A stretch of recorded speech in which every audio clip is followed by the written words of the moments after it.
Terima kasih Anda kembali menyaksikan IDX Market Opening pemirsa, di mana BPS ini mengindikasikan bahwa pola deflasi yang terjadi dalam 3 bulan terakhir sama dengan pola krisis ekonomi pada tahun 1999. Dan selain itu, terus turunnya inflasi inti menunjukkan permasalahan serius pada daya beli masyarakat.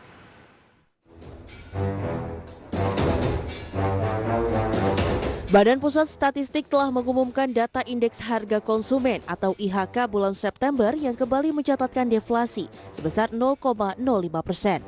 Dengan demikian, dalam 3 bulan terakhir terjadi deflasi dalam aktivitas perekonomian di tanah air. Kondisi ini pun memberikan sinyal kuat bahwa Indonesia sudah masuk dalam zona resesi ekonomi. Kepala Badan Pusat Statistik Suharyanto mengatakan deflasi yang terjadi dalam 3 bulan berturut-turut sejak bulan Juli 2020 menunjukkan pola yang sama dengan inflasi selama 7 bulan secara beruntun pada tahun 1999. Selain itu, terus turunnya inflasi inti juga mengindikasikan adanya permasalahan serius pada daya beli masyarakat saat ini. Bulan Juli 2020 tercatat deflasi sebesar 0,1%, kemudian deflasi berlanjut pada bulan Agustus 0,05%, dan demikian juga di September, deflasi 0,05%.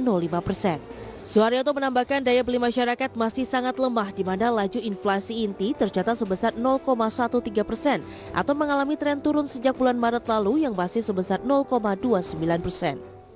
Di satu sisi, pada bulan September ini pasokannya cukup, tetapi yang perlu diwaspadai adalah penurunan inflasi inti yang terus menurun sejak bulan Maret. Jadi tadi sudah terlihat bahwa inflasi intinya adalah sebesar 1,86, itu rendah, yang menunjukkan memang daya beli kita masih sangat-sangat lemah. Masih sangat-sangat lemah. Itu yang perlu diwaspadai dari deflasi selama bulan Juli-September 2020. Karena telah terjadi deflasi berturut-turut 3 bulan. Sementara itu, inflasi inti pada September merupakan yang terendah sejak tahun 2004. Dan dari pemantauan BPS, pasokan barang kebutuhan pokok saat ini mencukupi, namun permintaan dari masyarakat sangat rendah sehingga harga mengalami penurunan. Dari Jakarta, Rarjo Patmo, IDX Channel.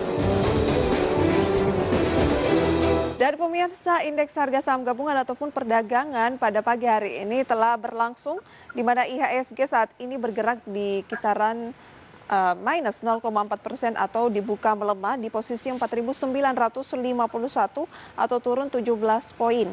Dan pemirsa, kalau kita lihat ya, dari movers atau saham-saham yang menjadi penggerak indeks harga saham gabungan, saham yang masuk dalam kategori net foreign buy hari ini masih di emiten bull. Kemudian pemirsa, kita lihat ada BBRI, Sumber Energi Andalan atau ITMA, Demas, kemudian ada BTPS, Mika, dan IPTV. Rata-rata adalah saham-saham yang bukan dari kategori blue chips begitu ya. Dan net foreign sale-nya atau yang paling banyak dilakukan pelepasan adalah Telkom, BBCA, Bank Mandiri, HMSP, dan juga ICBP. Jadi rata-rata saham blue chipsnya justru yang paling banyak dilakukan pelepasan ataupun penjualan. Kembali berbincang bersama dengan Pak Luki Bayu. Pak Luki, ya, koreksi yang berlangsung saat ini menurut Anda akan seberapa dalam? Bottom line daripada indeks harga saham gabungan itu ada di angka 4950 seperti yang tadi kita bahas sebelum pembukaan, dan indeks sudah sempat menguji level tersebut. Artinya saat ini sebenarnya teritori indeks masih berada pada teritori support. Nah, umumnya apresiasi pasar itu cukup baik ketika indeks berada pada teritori support, dan kita ketahui 4950, 4970 itu mendekati angka psikologis. Untuk itu indeks masih cenderung menguat terbatas hingga akhir perdagangan hari ini.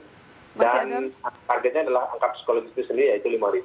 Masih ada peluang meskipun dibuka melemah dalam sepanjang perdagangan nanti bisa saja ditutup positif begitu ya. Rekomendasi saham pilihan dari Pak Luki Bayu dengan kondisi market yang seperti ini mencoba untuk kembali ke level psikologis 5.000 apa saja? WTI ditutup di angka 38 US dollar per barrel, kemudian Brent oil 40 US dollar per barrel. Artinya komoditi masih menjadi pilihan, terutama sektor pertambangan. Untuk itu saham pilihan dari kami adalah PTBA, kemudian Antam, Timah, perusahaan gas negara, dan TMG. Itu mayoritas mewakili sektor pertambangan. Dan agar dapat dihindari adalah sektor-sektor properti, karena properti saat ini secara bulanan menjadi sektor yang berada di bawah kinerja indeks harga saham gabungan dan beberapa indeks sektoral lainnya. Oke, pertambangan ini lebih kepada ya itu tadi yang Pak Luki katakan bahwa kita akan melihat lagi sentimen di akhir tahun seperti window dressing ataupun kemajuan-kemajuan lainnya. Nah, pertambangan apakah kita akumulasi ataupun kita trading kan hanya sampai akhir November ataupun awal dari bulan Desember? Anjuran dari transaksi jelang penutupan tahun ini tetap sama, bahwa transaksi yang dapat dilakukan itu masih bersifat jangka pendek dan menengah. Artinya untuk sektor-sektor pertambangan itu dapat dijadikan tujuan langsung untuk jangka pendek, terutama 1 bulan hingga 1,5 bulan. Dan apabila ini dijadikan objek transaksi trading harian itu juga dapat menjadi pilihan, karena memang volatility di sektor pertambangan itu masih cukup tinggi. Kebetulan sektor pertambangan masih menjadi sektor yang memiliki underlying di luar daripada sektor itu sendiri, yaitu harga minyak, harga emas, harga batu bara, harga timah, dan sebagainya. Nah, itu periode transaksi untuk sektor pertambangan atau mining.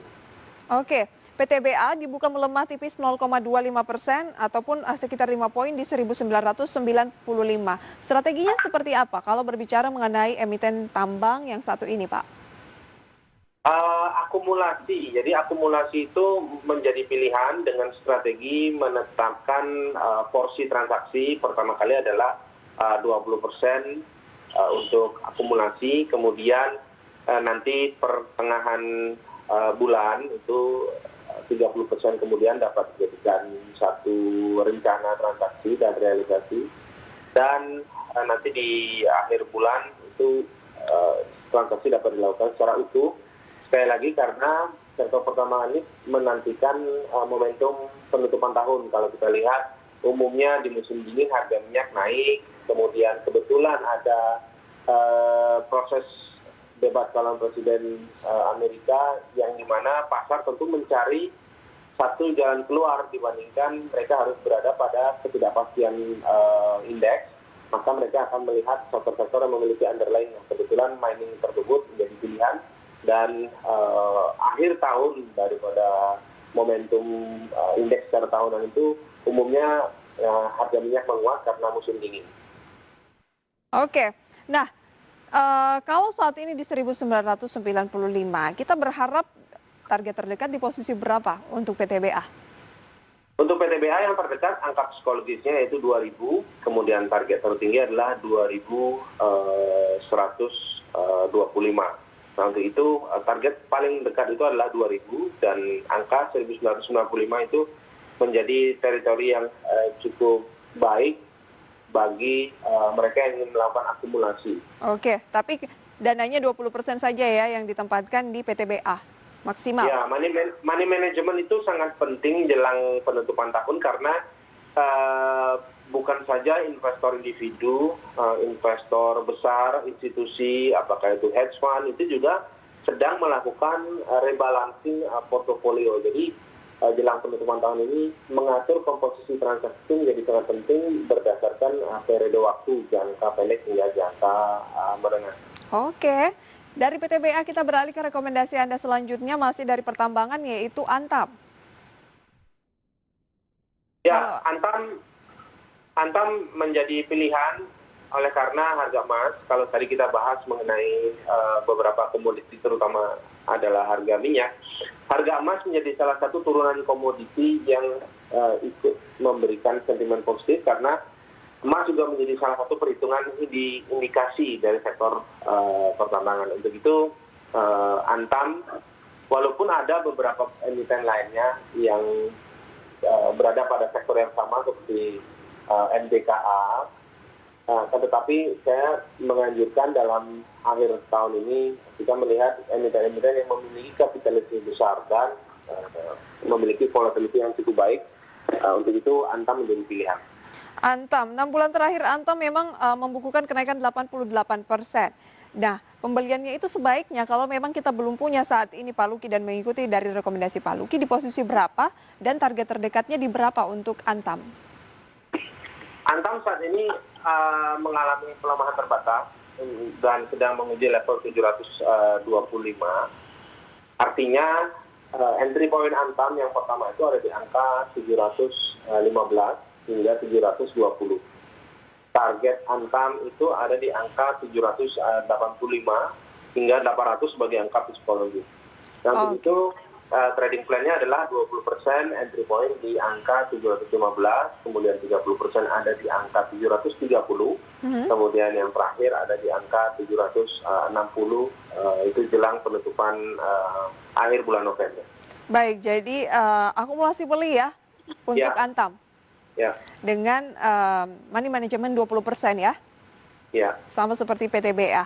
Oke, bagaimana dengan Tima, kemudian juga tadi ITMG, kita akan bahas di segmen selanjutnya Pak Luki, kita jeda terlebih dahulu. Ya. Pemirsa IDX Channel, kami segera kembali sesaat lagi.